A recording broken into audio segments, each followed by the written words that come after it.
আসসালামু আলাইকুম।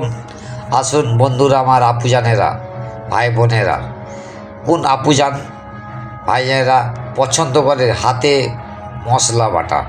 দেখেন, পুরাতন স্টাইলে ভাই আমি রান্না করি ছোটো মোটো আমারা, কিন্তু বাজারের নয়, সব গোটা নিয়ে আসি ভাইজান। দেখতে পাচ্ছেন নিজে হাতে পিষে নিচ্ছি গোলমরিচ, ওতে একটা জয়ফল দিয়ে দিচ্ছি, দিয়ে কোনো সময় গোশ রান্না করি তবে সিদ্ধ হয়ে যাবে।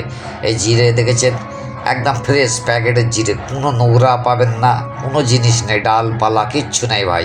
আর আপনারা পাউডার নিয়ে এসে খাবেন, তাতে কাঁকড় বালি ইত্যাদি নোংরা থাকতে পারে ভাই। নিজে চোখে দেখে নেবেন, হাতে পিষা নেবেন। একটু পুরাতন পদ্ধতি, আমার কাছে মিক্সার নেই ভাই, আমি এই শিলে বাটছি। আপনাদের যদি ভালো লেগে থাকে, কোন ভাই বোনের ঘরে পছন্দ আছে একটু কমেন্ট করবেন। যাদের পছন্দ নেই তারা ভাই করতে হবে না, আপনাদের কাছে এইটাই অনুরোধ। তাহলে দেখতে থাকুন। কোন ভাইয়েরা ক্যাঁঠাল খান, ক্যাঁঠালের বীজকে কার্যকারী করছে, রান্না করবেন, হেভি হবে।